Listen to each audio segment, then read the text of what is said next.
(3-226페이지) 대손충납. 이제 충당금 파트에 퇴직급여 충당금, 퇴직연금 충당금, 대손충당금 이걸 제일 힘들어하고 요거 하고 나면 일시당 충당금은 시험에 잘 안 나오고 부당이익 계산 부위 하면 끝.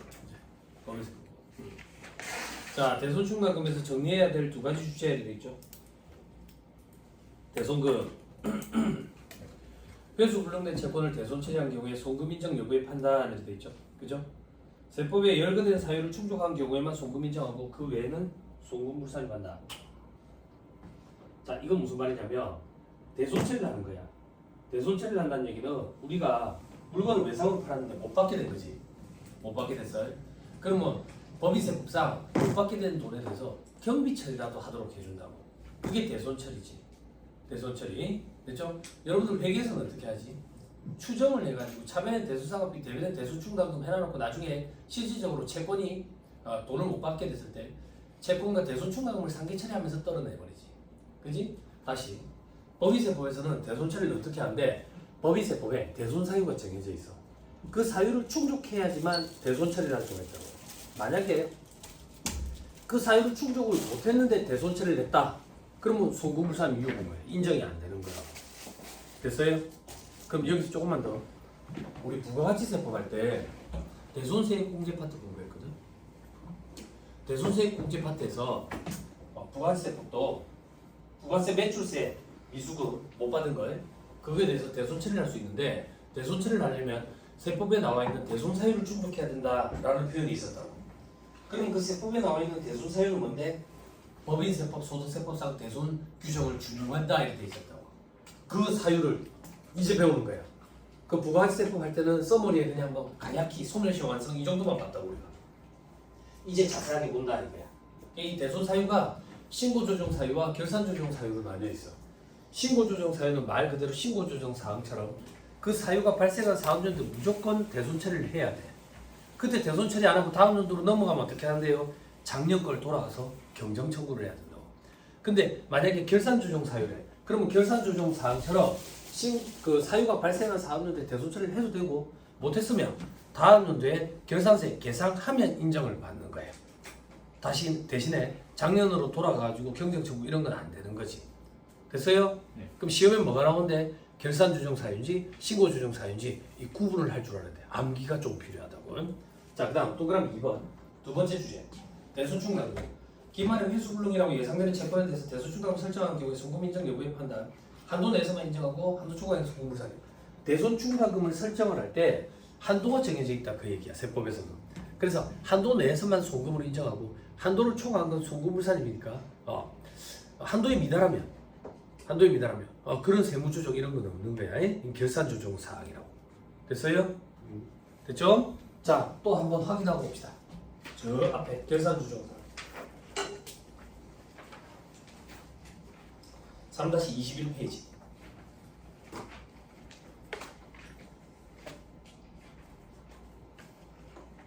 확인했어요? 네. 대손충당금 돈 없어요? 자, 밑에 괄호변에 회계처리 총회법에 따른다 되어 있죠. 그죠? 그 밑에 사례의 자료 있죠. 대손충당금 사례. 요걸 가지고 총회법 논리가 뭔지 조금만 보여드릴 거예요. 7, 17, 2, 22.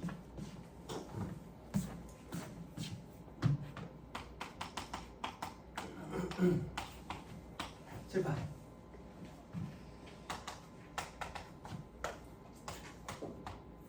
자, 대손충당금 충당 부채니까 대변에 기초자료에 있어. 그리고 여기는 증가하는 거지. 그지? 그렇잖아. 증가하는 게 뭔데? 단기 설정한 거지. 그지? 여기는 감소한 거지. 감소했다는 얘기는 대손이 발생한 거지. 그지? 여기는 기말잔액이네. 됐어요? 됐어요? 7번 계속. 자, 분기한 건 볼게요. 기초와 기말은 분기 없죠. 그죠? 요거 대손 처리하는 것부터 분기 끊어보자. 대손 처리 어떻게 되는데? 대손충당금 200이 없어지고 매출 채권이 200만큼 없어지겠지. 그죠? 함정 없어. 그리고 자, 칠판 요거 좀 도와줘. 기초에 대소충가금 얼마 있었지? 700. 그런데 요번에 대소 처리하면서 얼마만큼 떨어졌지?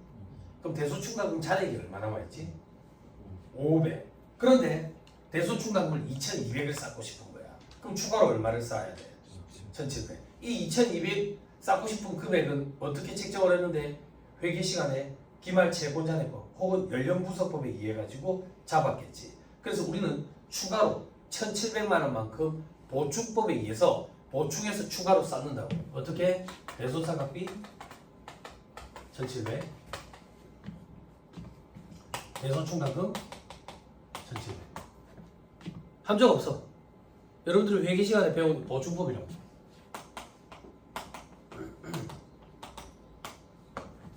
됐어요? 됐나요? 자, 7번 저를 보세요. 대손충가금은 결산주종 사항이라 가지고 한도를 정해놔놓고 한도 내에서만 소금 인정돼. 한도를 초과하면 소금 부담이 든다고. 그러면 한도를 초과했는지 여부를 판단해봐야 돼. 판단해봐야 되는데 세법은 총회법의 논리에 입각해 있어. 그게 무슨 말인데? 총회법이 뭔지 조금 이따 보여줄 건데 아무튼 아구가 안 맞다 그 얘기야. 회계는 보충법에 따르고 세법은 총회법에 따르니까 직접적으로 갖다 대가지고 비교를 할 수가 없는 거야. 그래서 우리는 어떻게 하냐면 세법이 총회법 논리지, 회계는 보충법 논리지, 보충법 논리로 처리해놓은 회계를 총회법 논리가 되면 이렇지 않을까라고 바꿔놔.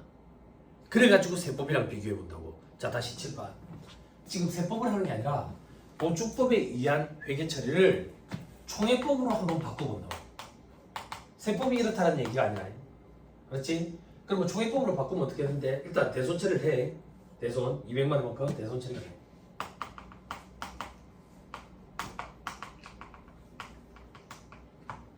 됐지? 응? 네. 도와줘라. 그럼 대손충가금 얼마 남아있냐? 500 남아있지? 이걸 싹 다 환입해버리는 거야.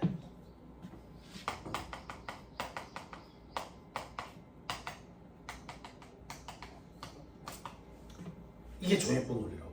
그럼 얼마 남아있냐 대손충가금? 없지. 영원으로 세팅해놔놓고 새로 설정하는 거야. 이게 종합법의 논리라고. 그럼 뭐 새로 설정하면 얼마를 설정해야 되겠어? 2200이지.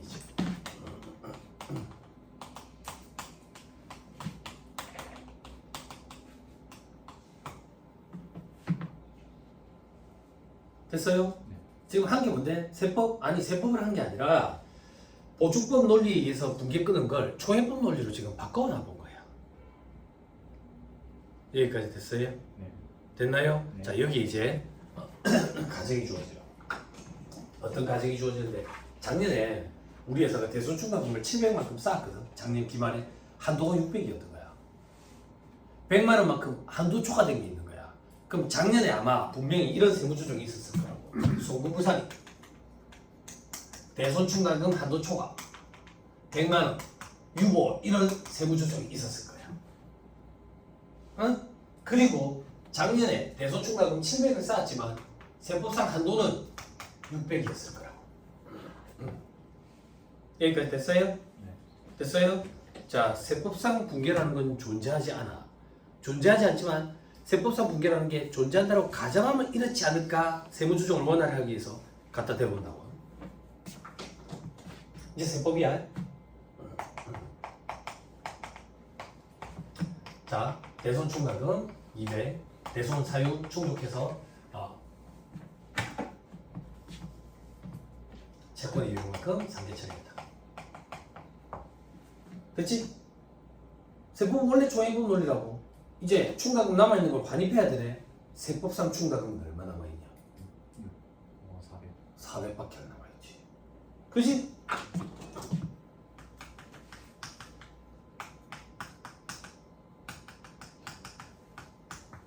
됐어요? 자, 세무조정할게. 회사는 환입을 500을 잡았는데 세법상으로 400밖에 못 잡네. 그럼 환입금액 수익이니까 줄여야 되겠네. 입금불산입 혹은 송금산입. 입금불산입이라 할까? 송금산입이라 할까? 송금산입. 100만 원 마이너스 6. 가만 보니까 작년에 송금불산입 한도 초과액 유보 100만 원이 지금 시점에 송금산입 마이너스 6으로 추인돼버렸네. 정기분이네. 그지? 자, 잘 봐. 소연이, 혜린이 잘 봐. 우리 지금 한 게 뭐 있는데 한 거 아무것도 없어. 아니 여태 많이 했잖아요. 회계사 보충법에 따른 회계 처리를 총회법 논리로 바꾼 거지. 논리만 바꾼 거지. 우리가 지금 한 건 아무것도 없다고. 한 게 아무것도 없는데 추인이 됐네. 자동 추인돼. 정기에 대손충당금 한도 초과액은 단기에 무조건 자동으로 추인돼 버린다고. 자동 추인되는 이유는 뭐? 총회법 논리 때문이다. 됐죠? 저를 봐요. 세무사 2차 시험에 빵점 방지 문제. 정기 대손충당금 한도 초과액이 있다. 그러면 단기 초에 무조건 송금살인 마이너스 유보 추인, 자동 추인 1점. 법인세 등 송금불산의 기타 사유주 1점. 또 어떤 게 있는데 자동 추인 여태까지 공부한 것 중에 자동 추인 뭐 있어? 어? 무슨 자산? 재고자산. 기말 재고 과대 계상에 과소 계상에 다음 문제 자동 추인. 됐어. 자동 추인 다 했어. 응? 됐죠? 됐죠? 이걸 알아야 돼. 현업에서 실무 강의 때 지난주에 실무 강의 했었는데 이거 논리 좀 보여준다고 숫자 넣어가지고 실무에 일하는 사람들이 이거 왜 추인되는지 몰라. 이거 때문이야. 본 적이 없으니까. 됐나요? 네. 이제 우리가 뭔가를 해보자. 한 거 아무것도 없잖아 지금. 이제 뭔가를 해보자. 뭘 할 건데? 대손충당금 설정해야 돼. 설정해야 되는데 세법상 한도가 있다네. 한도가 얼마인데? 지금 한도가 2천이라고 가정해 있어. 이건 어떻게 나왔는데요? 아직 안 배웠어. 아직 안 배웠기 때문에 한도가 2천이라고 주어진 거 그대로 쓰자고. 칠판 소연아. 그럼 우리는 2천만큼 대손충당금을 쌓고 싶어. 그지? 그러면 대손상각비 2천. 대손충당금 2천. 세무조정 해볼까? 세무조정. 송금불사리. 대손충당금 한도 초과액 200만 유보. 얘는 다음 연도에 마이너스 유보로 자동 추인될 거라고. 됐어요? 근우야. 그지? 이름 잘못 풀었네. 그지? 나 기억했지? 그지? 얼마나 오래 걸렸냐? 그지? 용기를 가져. 이런 머리인데 합격했지만. 그지? 너한테 한 20번 물어봤지? 그 정도 됐냐? 미안하다 정말 미안하다. 근우야 이해되냐? 이해돼? 어렵다고 거짓말해봐. 안 어렵지? 소연아 어렵다고 거짓말해봐. 혜련아 어렵다고 거짓말해봐. 안 어렵지? 이게 중요한 게 아니야. 중요한 건 뭐냐면 잘 봐. 우리 지금 대손충당금 한도 초과액은 세법상 한도액과 회계상 계산 금액을 비교했잖아. 칠판 봐봐. 세법상 한도액은 얼마야? 2천이지. 회계상 계상액 잘 봐. 회계상 계상액은 얼마야? 2,200이지. 이 2,200은 단기 설정액이 아니야. 그지? 뭐야 2,200은? 이 2,200은 기말잔액이야. 그래서 대손충당금 한도 초과액은 회계상 기말잔액과 비교하는 거야. 이유는 총회법 논리 때문이야. 기말잔액과 비교하면 안 된다고. 그래서 현업의 언니들이 그런 거 한 번씩 물어보거든. 대손금 명세세 보면 기말잔액이 자꾸 나와 있어. 왜 그거랑 하느냐? 이 총회법 논리 때문이라고. 총회법 논리. 됐어요? 네. 됐죠? 네. 오케이 됐어. 넘어갑니다. 다음 페이지 정리 봐봐. 동그라미 1번. 정기 대손충당금 한도 초과액은 무조건 자동 추인된다. 그리고 단기 대손충당금 한도 초과액은 기말잔액과 비교하는 거다. 됐어요? 네. 됐죠? 자 밑에 대손금 관련 세무조정 방법 간편법에서 돼 있죠. 그죠? 밑에 사례 봐봐. 이것도 한번 해드릴게요.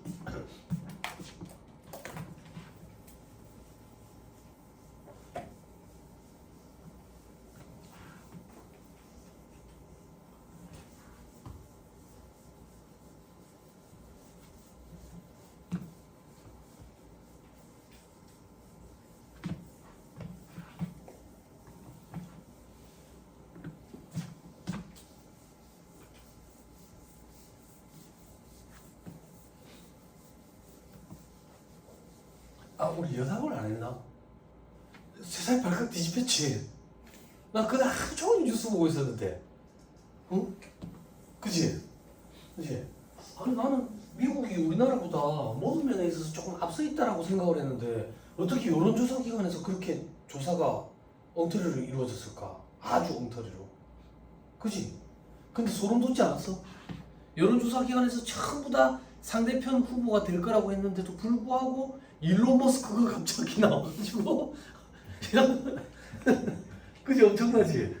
나 그 사람은 집에 타임머신이 있는 것 같아. 소름 돋더라 진짜. 소름 돋더라. 응? 그래가지고 테슬라 주가 엄청나게 치솟았지. 보니까 우리나라로 따지면 장관급 자리에 앉힐 것 같던데 보니까 일론 머스크를. 그리고 너 혹시 그런 거 안 하냐? 너는 가상자산? 비트코인 엄청 치솟았지. 7만 4천. 아 그게 왜 치솟는지 궁금하더라고. 원래 미국 주가는 비트코인까지. 트럼프가 비트코인 엄청나게 많이 갖고 있대요. 그걸 막 치솟더라. 야, 소름 돋아. 그래서 자연스럽게 사례. 대손 사유를 충족 못했는데 매출 채권을 대손 처리했대. 제가 보세요. 경우 1번 대손 상각비 10원 매출 채권 10원. 자, 이건 무슨 말인데? 회사가 지금 대손 처리해가지고 채권을 없애버렸어. 그런데 세법상 대손 사유를 충족을 못한 거야. 못했어. 그러면 부인된 됐지. 그럼 세무조정을 원활히 하기 위해서 세법상 붕괴가 존재한다면 어떻게 되냐 이거야. 없어. 붕괴. 대손 사유 충족 못했는데 뭐. 그지? 그러면 송금불사유 매출 채권 10원 유보 이렇게 살려놔야지. 됐죠? 자, 이 오른쪽에 경우 2번. 경우 2번을 수험생들이 제일 많이 힘들어해. 대손 충당금과 상계처리했대. 회사가 이렇게 한 거야. 대손 충당금 쌓아놓은 게 있어가지고 대손 충당금을 없애면서 매출 채권과 떨어냈다고. 됐어요? 자, 7번. 세법상 붕괴가 존재한다면 어떻게 되는데 세법상 붕괴는 없대.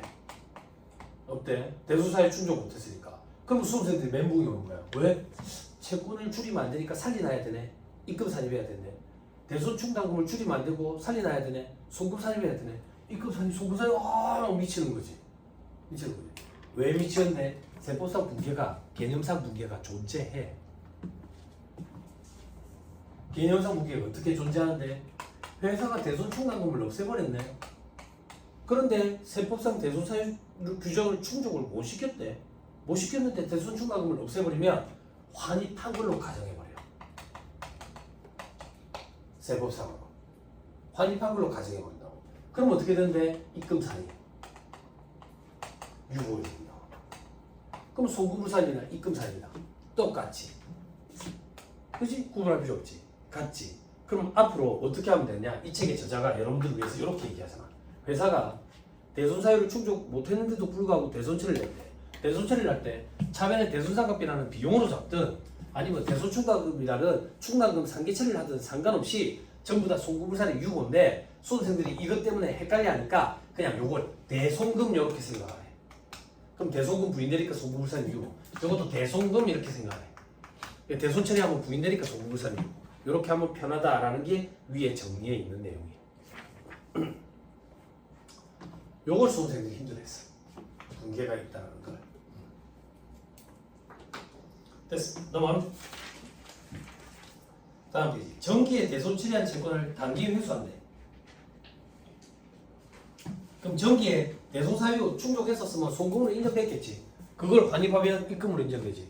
정기 대손 처리했는데 송금으로 인정이 안 됐대. 그럼 올해 환입하면 입금으로도 인정이 안 되지. 기억나요? 예전에 그 조세 공과금 관련돼 가지고 공부할 때, 제세 공과금 공부할 때 예전에 낼 때 송금으로 인정했던 걸 환입하면 입금으로 인정되고, 예전에 낼 때 송금불산입을 환입하면 입금불산입이고. 기억나요? 네. 그거랑 일맥상통하지. 그죠? 아니 그래요 안 그래요? 맞습니다. 그죠? 됐습니다. 단기 회수 시 차변의 현금, 대변의 대소충당금 요건 알고 있죠? 소연아, 회기 시간에 대손 처리한 채권 있잖아. 그걸 돈을 받게 됐어. 회수하게 됐어. 그럼 차변의 현금, 대변에는 대손충 간다. 회계처리 알지? 알지? 됐어요. 자 이제 밑에 이번에 대손 사유 보자. 대손 사유에 구분해 보니까 신고 조정 사유가 있고 결산 조정 사유가 있네. 신고 조정 사유는 무조건 그 사업연도에 대손 처리를 해야 되니까 강제 대손 사유라는 표현도 쓰고, 결산 조정 사유는 그 해에 대손 처리해도 되고 다음 연도에 대손 처리해도 되니까 뭐 이미 대손 사유 이런 식으로도 표현을 좀 하고 있네. 됐죠? 자 신고 조정 사항부터 보자. 파란 글씨 되어 있는 거 다 암기해야 돼요. 예? 고시 이제 수험생이니까 시험 목적으로는. 자 다음과 같이 법에 따라 소멸되는 채권이 되어 있죠. 그죠? 동그라미 1번에 상법에 따라 소멸시효 완성, 어음법, 수배법, 민법상 소멸시효 완성 뭐 이렇게 되어 있는데 무슨 법 이런 거 여러분들 암기할 필요 없고 그냥 법에 따른 소멸시효 완성 이렇게 기억하면 돼. 요 정도만 하면 돼. 그게 몇 년인데요 이런 거 기억할 필요 없어. 그런 건 제가 실무 강의 때 지난주에 그냥 참고 삼아 들어봐. 여러분들이 앞으로 이제 세무사가 되면 관리하시게 될 업체들의 외상 대금은 대부분 다 상사채권, 상법의 영향을 받아가지고 상사채권의 소멸시효는 일반적으로 5년이거든. 근데 민법에 단기 소멸시효 특례라는 규정이 있어. 그 특례 규정을 먼저 적용받기 때문에 3년, 음식점 이런 데는 1년이래. 그럼 그런 것도 질문하더라. 세무사님, 우리가 세무사가 되면 우리가 업체에 받을 그 수수료 있잖아요. 그것도 이제 외상으로 하면 외상 대금이잖아요. 그건 소멸시효 완성이 어떻게 되는데요? 이게 좀 안타깝게도 세무사는 10년이다. 세무사는 10년이다. 회계사는 5년인가 그럴 거야. 회계사는. 기획 감독을 그래. 세무사가 7년인가 10년인가 그래. 감정평가 사람 같아. 다른 사자들은 또 짧아. 이것도 좀 웃겨. 어떻게 하겠어? 규정이 그렇게 돼 있는 거. 사자들이라고 해가지고 외상대금 못 받은 거 전부 다 똑같이 소멸시효 적용하는 게 아니라고. 사자들끼리도 좀 달라.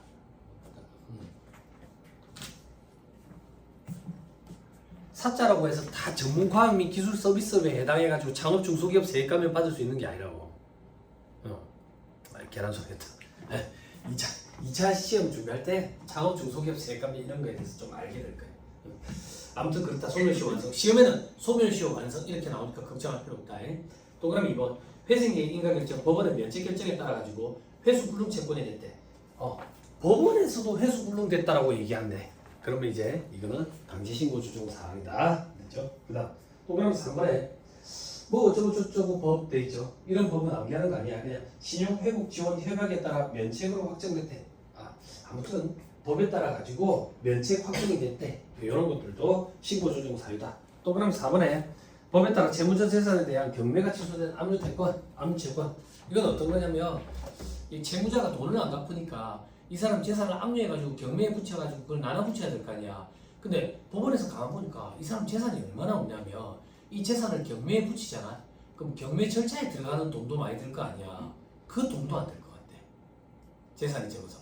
그러면 그냥 경매를 취소해버린다고. 그러면 돈 못 받는 거잖아. 그지? 이런 것들도 신고 조정 사항이다.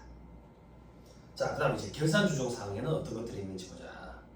자, 결산세 대손 처리한 경우에 한해서 인정이 된다더라. 그렇죠? 그래서 계상한 날의 송금이다. 어떤 경우인데 부도 발생일로부터 6개월 이상 경과한 수표, 중소기업의 예상 매출금. 됐죠? 근데 이 법조문을 잘 뜯어봐야 돼. 부도 발생일로부터 6개월 이상 경과한 이게 어떤 표현이냐? 다음 페이지 별표시 1번. 그럼 부도 발생일은 언제인데? 동그라미 1번에 어음의 지급기일과 금융기관의 확인을 받은 날, 둘 중 빠른 날. 제가 극단적으로 가정하는 거야. 어음의 지급기일과 부도 확인일 중 둘 중 빠른 날. 이건 무슨 말이냐면 어음의 지급기일이 아직 남아가지고 은행에 갔는데 은행에 깡을 하러 갔는데 은행에서 그러는 거야. 부도범이라고. 부도 난 거라고. 그런 경우에는 은행에서 확인해 준 날. 그 날이 부도 발생이다. 둘 중 빠른 날이다. 이렇게 기억하면 된다고. 됐어요? 근데 더 중요한 건 그 밑에 있는 별표시 2번이야. 부도 발생일로부터 6개월 이상 경과한 이게 어떤 표현이냐면 24기에 A사 부도 발생일이 6월 30일이래. 그럼 부도 발생일로부터 6개월 이상 경과한 표현을 할 때 부도 발생일로부터 6개월 기산을 할 때 기산일은 다음 날부터 기산하거든. 그럼 7월 1일부터 기산을 해.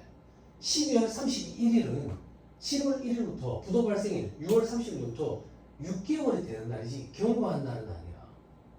그럼 12월 31일이 아니라 다음 주 1월 1일부터가 경과한 날이거든. 그럼 다시 얘기하면 24기에는 대손 처리를 하면 부인되는 거야. 경과한 날이 속해 있지 않기 때문에 25기에 대손 처리를 해야 된다고. 이 조문을 이렇게 뜯어봐야 돼. 법이다 보니까. 이게 시험에 나온 적이 있다. 그렇죠? 6개월 이상 경과한이라는 표현은 25기 1월 1일부터야. 그렇죠? 시험에 나와요. 그렇죠? 다시 돌아와. 다시 부도 발생은 또 6개월 이상 경과한 수표. 중소기업의 외상 매출금 돼 있지. 그지? 요거 잘 봐야 돼. 봐봐. 봐봐. 내가 여기 물건을 팔아. 어떻게? 외상으로 팔아가지고 외상 매출금이 있다고 해. 내가 중소기업이어야 돼. 얘가 중소기업인지 여부는 관심 없어. 내가 중소기업이어야 된다고. 근데 시험에 꼭 얘가 중소기업이다 이래 나온다고. 혹하게끔. 네? 내가 중소기업이어야 돼. 그리고 괄호안에 부도 발생 이전에 발생된 외상 매출금이 하나. 이건 당연한 소리지. 부도 발생한 걸 뻔히 알고 그 이후에 물건을 외상으로 팔았대. 받을 생각 없는 거 아니야? 안 그래? 그런 건 대손 처리도 안 해준다 그 얘기야. 됐죠? 다시 돌아왔어. 첫 번째 점. 채권가에서 1,000원을 뺀 금액을 송금으로 인정해준다. 이건 비만 금액으로 남겨두래. 비만 금액으로. 시험에 2차 시험에 이렇게 나왔어. 어음이 2매였다 이렇게 나왔다고. 한 매당 1,000원씩이야. 한 매당. 그렇죠? 자, 그 다음 채무자 재산의 저당권을 설정한 경우는 송금으로 인정이 안 돼. 이건 이렇게 생각하면 돼.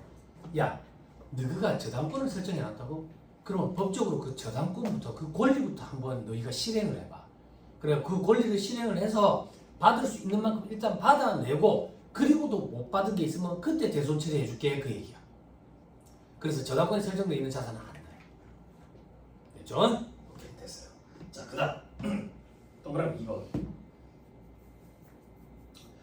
중소기업 외상 매출금 및 미수금으로서 회수기일이 2년 이상 지난 것. 요 조문이 들어온 지 한 3, 4년 된 것 같아요. 이게 되게 의미 있는 조문이에요. 이 바닥에서 좀 많이 술렁술렁 거려서 실무 바닥에서.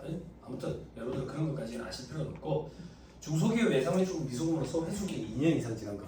이게 어떻게 큰 혜택입니까? 아까 잠깐 소멸시효 완성 사례를 들어줬지. 우리는 일반적으로 상사채권이지만 민법상 단기소멸시효 특례를 적용받기 때문에 대다수가 다 3년의 소멸시효를 적용받는데, 중소기업은 외상매출금 미수금은 2년만 경과해서 대손처리를 해주니까 1년을 확 땡겨준 거니까 큰 혜택이라고. 그렇죠? 그렇죠? 다만 특수관계인과의 거래로 인해서 발생한 것을 제외한다. 이건 장난칠 소지가 있기 때문에 특수관계인과의 거래에서 발생된 외상매출금 미수금 이런 거는 안 된다 그 얘기야. 그렇죠? 자, 그 다음 동그라미 3번. 회수기일이 6개월 이상 지난 채권 중에 채권가액이 30만 원 이하인 채권, 이런 건 소액채권이라고 표현해. 30만 원도 안 된대. 근데 6개월이나 넘었대 돈을 못 받은지. 그럼 대손 처리해도 된다 그 얘기야. 근데 괄호안에 채무자별로 채권가액 합계액 기준으로 30만 원이죠. 30만 원. 다음 페이지 별표시 6번 사례.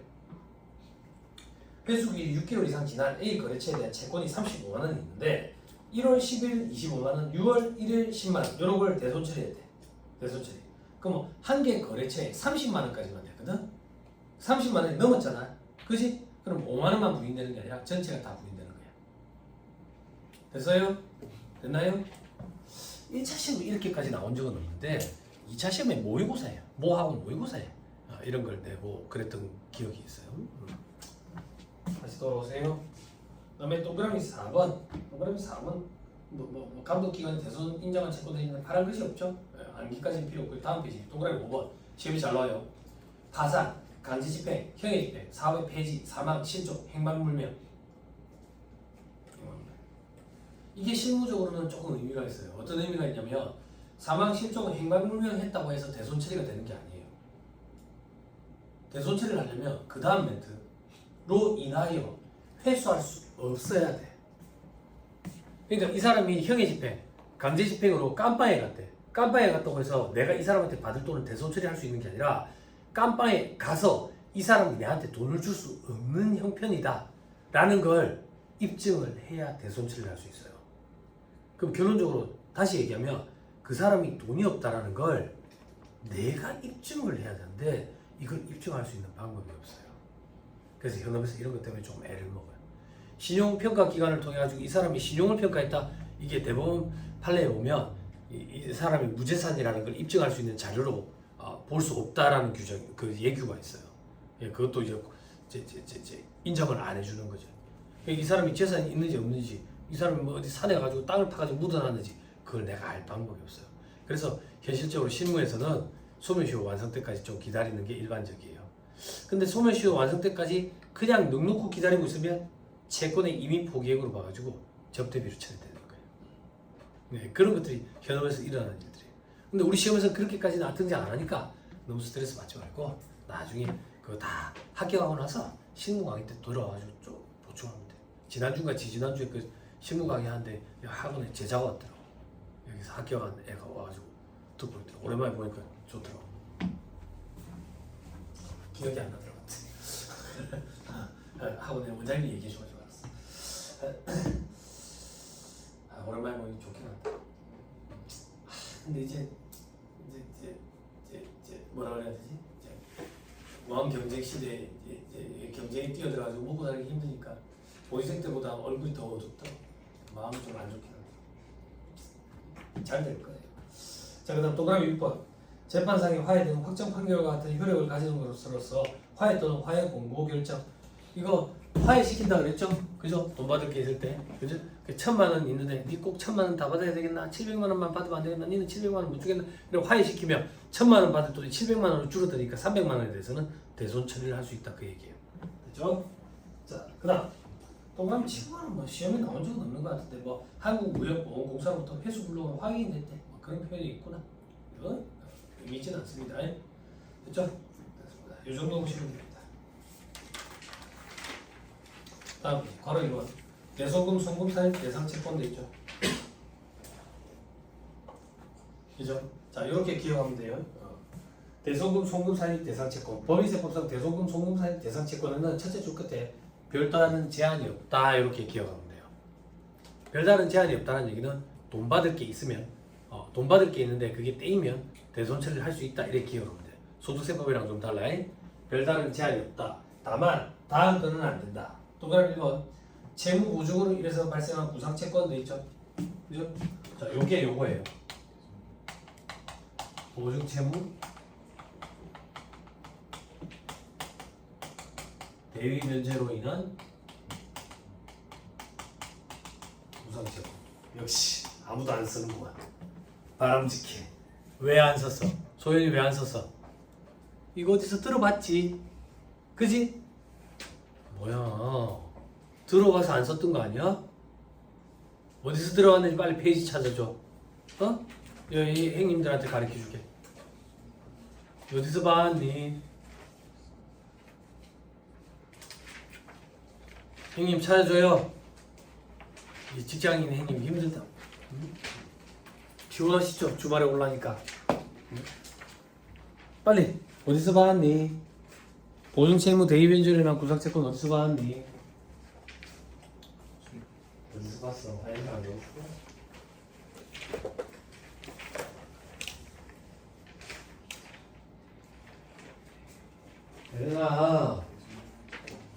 혜련아, 김에서 온 혜련아, 빨리 찾아줘. 누가 김에서 왔었나? 너 어디서 왔는데? 사구에서 온 혜련아, 빨리 찾아줘. 어디 가냐? 지나갔다.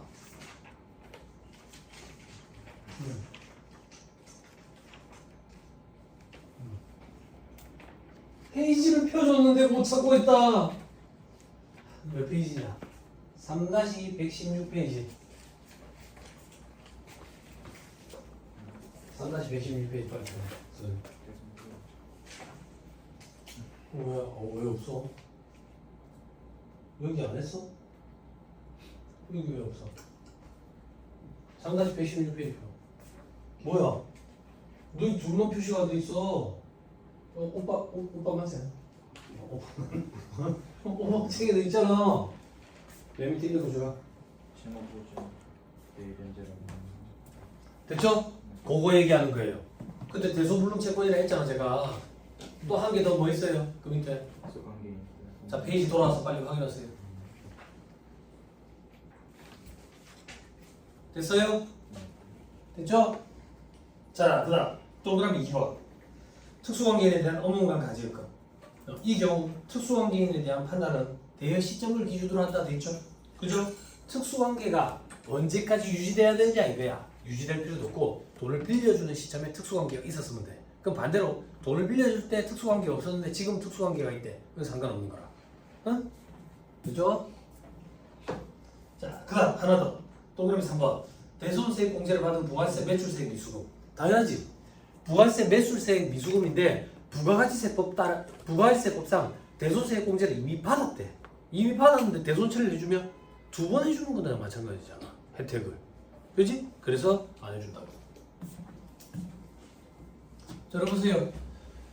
부가세법상 매출세액 미수금인데 대손 처리를 할 수 있었지. 대손세액 공제 파트에서. 그지? 그때 대손 처리를 할 때 대손 사유를 충족해야 되는데 대손 사유는 법인세법, 소득세법상 대손 사유 규정을 준용한다 돼 있었고 또 부가세가 과세되는 채권이어야 되고 또 독특한 특징이 하나 있었지. 확정 신고 때만 하고 또 독특한 특징, 부가세법에만 있는 독특한 특징, 대손 규정에 기한 규정이 있었지. 언제까지 대손이 확정이 돼야 되지? 응? 10년 공부하고 싶다고? 응? 언제부터 10년인데? 오늘부터? 어제부터?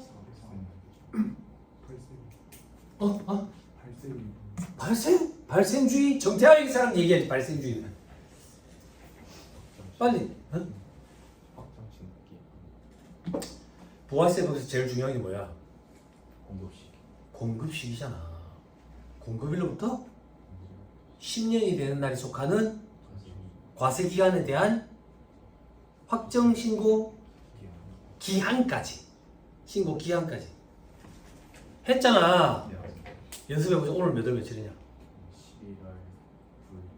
2024년 11월 9일 오늘 공급이 이루어져. 언제까지 대손이 확정이 돼야 돼? 2035년 1월 25일까지. 응? 부가세법에만 있는 규정이라니까. 독특하다고. 응? 만약에 그 기한이 지나버렸어. 그럼 대손세액 공제 받을 수 있어 없어? 없지? 그럼 법인세법상 대손금으로 송금산이면 된다. 중보가 안 되니까. 그지? 그런데 부가세법상 대손세액 공제받는 게 훨씬 더 유리하겠지. 그지? 세액으로 공제받는 거. 법인세법상 송금산입되면 9, 19, 21, 24 이렇게 세율 효과만큼 세금이 줄어드니까 부가세법상 대손세액 공제받는 게 훨씬 더 유리하다. 됐죠? 예전엔 그런 게 2차 시험에 나오고 그랬어. 근데 지금 누구다. 됐습니다. 자, 다음 페이지 3-231페이지 대소충가금 한도 초과에 송금사를 유보한다. 미달하면 세무조정은 없다. 결산조정 사항이다. 다만 주의해야 될 게 한도액과 단기 설정액을 비교하는 게 아니라 기말 잔액을 비교한다. 총액법 논리 때문에. 그럼 한도는 어떻게 계산하는데? 이제 칠판 보시면 돼요.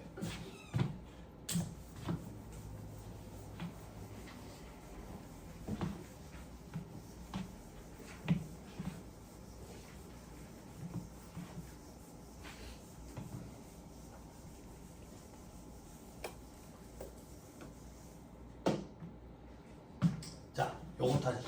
기말 잔액과 회계상 기말 잔액 그리고 세법상 한도를 비교하는 거예요. 한도. 이 한도는 어떻게 하는데? 한도 여러분들 회계 시간에 공부한 채권 기말 잔액법 생각하면 돼. 채권 기말 잔액법. 채권 잔액의 1%, 4% 이렇게 설정하잖아. 연령 분석법 말고. 그거야? 네, 채권. 여기에 설정률을 꼭 한다. 이 설정률이 1%예요. 어렵냐? 안 어렵지? 그지? 여기 이제 살짝 가미하자고. 뭘 가미하는데? 우리 지금 세법하고 있잖아. 그러니까 세법상 채권가액이라고. 세법상 채권가액이라는 얘기는 유보나 마이너스 유보를 가감했다 그 얘기겠지. 그지? 그리고 이 설정률은 둘 중에 큰 걸로 한다고. 단기 대손 신청률. 단기 대손 실적률을 하는 이유는 뭔데? 저도 잘 모르지만 IMF 때 대손율이 70%에 육박했었대. 그래서 경비 처리라도 도와주기 위해서 둘 중에 큰 걸로 그때 조문이 들어왔대. 이게 소득세 부분 그냥 무조건 1%야. 과거처럼. 그럼 대손 실적률을 어떻게 계산하는데? 간단히 생각하면 돼. 올해 대손이 얼마만큼 발생했는지, 올해 대손 처리한 대손금이 있을 거 아니야. 그지? 뭘 기준으로? 작년 연말 기준으로 잡혀있는 채권 가지고. 그지? 그 채권 중에 대손된 거. 그지? 그지? 근데 우리 뭐 하는데? 세법하고 있잖아. 그지? 그 세법상 대손금. 그래서 저기 말 세법상 채권. 안 어렵죠? 그죠? 1차 시험에는 얘가 얼마라고 일반적으로 주고 그 말인즉슨 이걸 잘 안 건드려. 이걸 건드리면 어려워진다고. 2차 시험에서 얘들이 어떻게 나오냐면 이게 회계상 금액을 주고 유보 마이너스 유보 금액을 마무리하고 뽑아내도록 그렇게 시킨다. 그러면 좀 어려워진다. 조금 이따 조합 문제 하나 있어. 그래서 연습할 거거든. 아무튼 1차 시험에서는 얘를 웬만하면 줘. 그럼 1차 시험에서는 뭘 가지고 꼬는데? 요걸 가지고 꼬는 거지. 또 더하고 빼고 이런 거 한다고. 더하고 빼고. 봅시다. 자, 1부터 보자. 1%와 단기 대손 신청률 다음 페이지 별표시 2번. 정기말 세법상 채권 분해 단기 세법상 대손금. 앞으로 다시 돌아왔어. 채권 장부가액 보자. 자, 채권 장부가액 여기에 들어온다. 밑에 보니까 설정 대상 채권도 있네. 그러니까 즉 대손 충당금 설정 대상 채권을 물어보는 거지. 법인세법상 대손 충당금 설정 대상 채권에는 아까처럼 똑같이 암기하면 돼. 별다른 제한이 없다. 돈 받을 게 있는 건 다 설정할 수 있다. 돈 받을 거 있는 거 다 설정할 수 있다. 이게 무슨 말입니까? 물건을 외상으로 팔았다. 외상 매출금 혹은 받으러 매출 채권 설정할 수 있다. 돈을 빌려줬다. 대여금, 대손 충당금 설정할 수 있다. 고정자산 팔았는데 외상으로 팔았다. 고정자산 처분된 미수금 설정할 수 있다. 돈 받을 게 있으면 다 설정할 수 있다. 다만 설정 못하는 게 있었지. 또 그러면 기업, 보증채무 대변전에 대한 부상채권. 또 그러면 기업, 특수관계인에 대한 업무관 가지역금. 됐어요?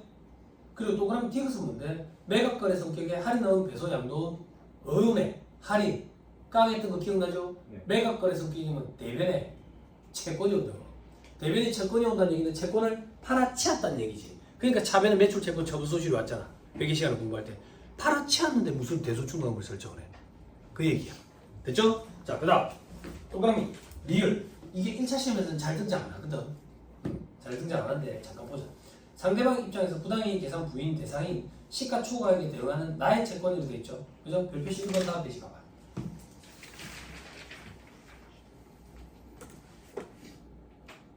그냥 그림 봅시다. 자, 갑법인이 나고 을법인한테 팔아요. 땅을. 얼마에 파는데? 120원에. 시가는 100원이야. 시가는 100원인데 120원에 파네. 고가 양도네. 장사하는 놈이 비싸게 팔았으면 잘했지. 그럼 반대로 을을 보죠. 장사하는 놈이 비싸게 사왔다고? 바보야? 아니 도둑놈이더라. 그 얘기야. 왜 도둑놈인데? 특수관계가 있네. 그러면 너희 둘 사이에 짜고 치는 고스톱에 의한 즉 부당한 행위로 인한 계산 금액을 부인하겠다. 너희 둘 사이의 거래 금액 120원을 부인하겠다. 그리고 세법에 나와 있는 금액 시가로 너희 둘 사이에 생기는 세부담 문제를 재계산하겠다. 그래서 소득금액 재계산이라고 표현하면 되지. 그러면 을 입장에서는 취득가액이 120원이 아니라 100원이 되니까 이 20원만큼은 송금살인 마이너스 유보로 뭐하지? 자산을 감액시키지. 그리고 입금살인 부당이익 계산 부인하고 소득 처분을 갑법인한테 한다고. 그건 나중에 배울 거야. 아무튼 갑법인 입장에 보자. 갑법인 입장에서는 토지를 팔고 120원을 받았어. 근데 120원 중에 10원은 미수금이래. 시가로 거래를 했으면 100원만 받았겠지. 시가 초과한 건 20원이지. 그 초과한 것 중에 10원은 미수금이라네. 이 미수금을 얘기하는 거야. 외상으로 팔아서 돈 받을 게 있지. 그렇지만 부당이익 계산 부인에 해당해서 시가 초과액에 대응되는 그 미수금은 대소주당 설정 대상 채권에서 배제시켜버리겠대. 불이익을 주는 거야. 왜 불이익을 주는데? 대소주당 설정 대상 채권이 커지면 한도가 커지니까 송금으로 인정되는 금액이 커지겠지. 여기에 제외시킨다는 얘기는 작아지겠지. 한도가 작아지겠지. 불이익을 주는 거야. 됐죠? 네. 조금 어렵죠? 조금 어렵죠? 2차 시험 전유물로 여겨졌는데 1차 객관식 책에 문제들이 좀 실려 있어요. 반환 오세요. 돌아오세요. 동그라미 2번. 위 외에 기업에게 기준에 따라 설정 대상이 되는 채권. 그러니까 설정 대상이 된다 그 얘기야. 지금부터 물을 거. 자, 설정 대상. 국가 등에 대한 채권. 국가 등에 대한 채권. 국가 등에 대한 채권은 무슨 말인데, 무슨 의미인데? 나라가 망하겠어. 돈을 떼일 일이 있겠어? 그렇지만 설정한다 그 얘기야. 100% 담보가 설정된 채권. 100% 담보가 설정돼 있으면 그 사람이 망해도 나 그 사람이 돈을 안 갚아도 나 돈 떼이는 거 있어 없어? 손해 보는 게 있어 없어? 없지? 그렇지만 설정한다 그 얘기야. 됐죠? 그리고 대손 발생 가능성 염두 채권도 다 포함하도록 되어 있다. 그래서 법인세 보상 대소중앙 설정 대상 채권에는 별다른 제한이 없다. 이렇게 기억하자. 됐죠? 원칙적으로. 다만 보증 채용 대위원절이나 구상 채권, 특수항에 대한 업무원 가지고 그리고 매각거래 성격으로 따로 치운 거, 그지? 그리고 부당의 계산 부인에 해당해가지고 시가 초과에 대응되는 미수금 이런 것들은 배제된다. 자, 그 밑에 동일인에 대한 채권 채무의 상기 여부도 있죠. 그죠? 동일인한테 채권도 있고 채무도 있대. 그럼 채권이 1,000만 원 있고 채무가 400이 있대. 그럼 퉁쳐가지고 여기에 600만 원 넣는 게 낫냐? 아니면 1,000만 원을 넣을 거냐? 어떻게 할 거냐 이거야. 납세자에게 유리한 방향으로 세팅이 돼 있다고. 그럼 소연아 봐봐. 여기에 1,000만 원이 들어가는 게 유리해? 600만 원이 들어가는 게 유리해? 1,000만 원이 들어가는 게 유리하지. 그래서 상계하지 않는 것이 원칙이다. 됐죠? 됐어요? 네. 됐죠?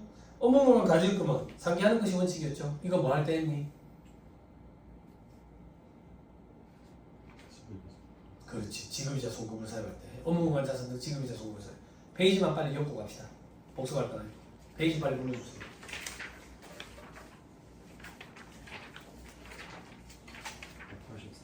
183페이지.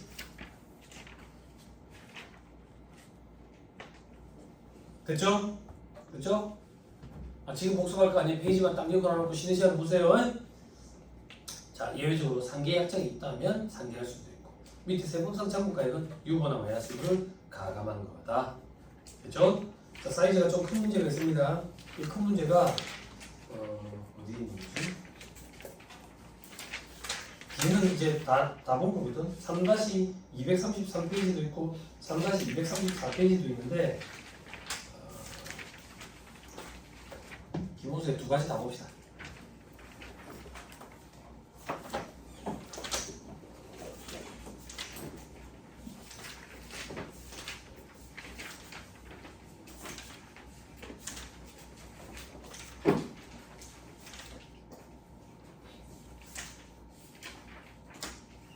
(1246페이지) 맞네. 이거 눈으로 볼 거예요.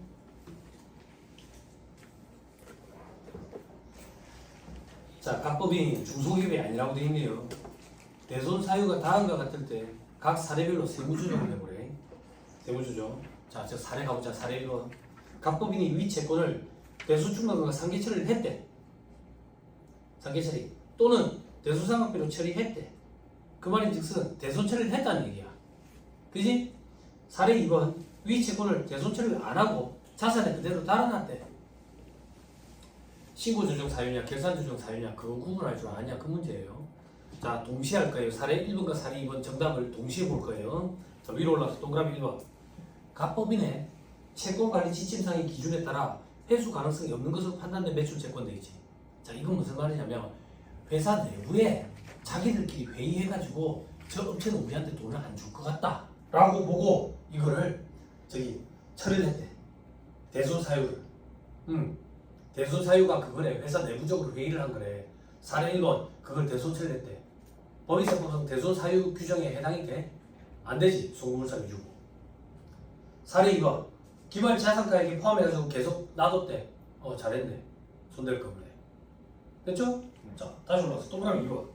상법상 소멸시효가 완성될 때 소문이 와서 대손 처리를 해야 되네. 사례 1번 대손 처리를 했네. 잘했네. 사례 2번 대손 처리 안 했네. 그지? 송금산이 마이너스 6으로 강제 신고 조정 사례니까 대손 처리를 해야지. 됐죠?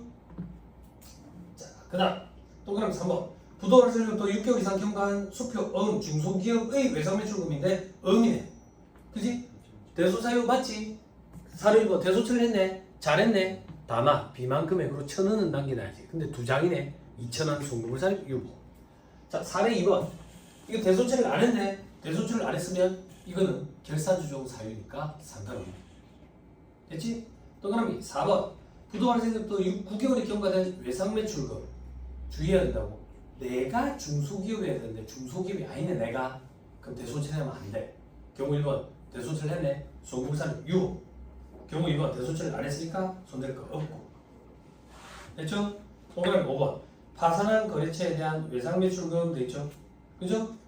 파산은 뭐야? 파산은 결산조정 사유잖아. 파산, 형의 집행, 강제 집행, 사회 폐지, 사망, 실종, 행방불명. 결산조정 사유라고. 그런데 사례 1번 대손 처리를 했네. 잘했네. 사례 2번 대손 처리를 안 했네. 손댈 거 없네. 됐죠? 오케이. 넘어갑니다. 1250페이지.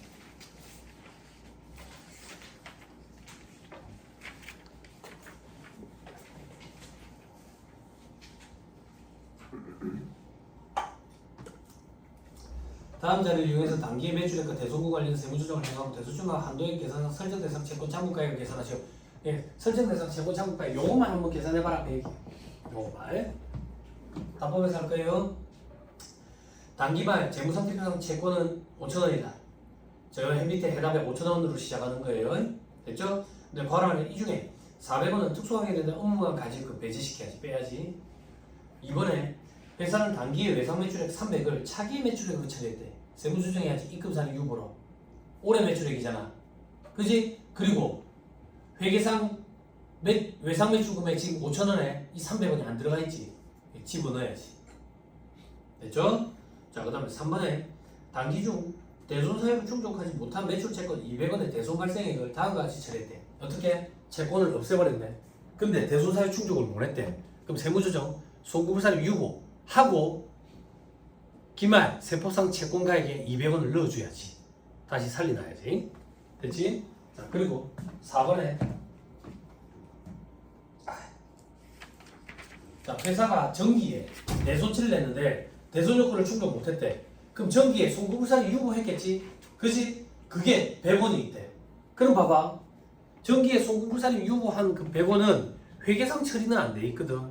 그래서 올해 회계상 장부가액인 5,000원에는 이 정기의 유보전에 100원이 반영이 안 돼 있다고. 그럼 반영을 시켜야지. 100원을 더해야지. 그지? 그런데 계속 읽어보니까 70원은 단기에 손익이 완성했다네. 송금사님 마이너스 유보 추인하고 70원은 빼버려야지. 다시 더하고 빼고 이런 걸 우리한테 시킨다고. 됐죠? 잠깐 쉬었다가 한 번 더 연습해 볼 거예요. 뒤에 중앙문제 큰 게 있어요. 요거는 칠판에 같이 풀어드릴게요. 잠깐 쉬었다가 하시죠.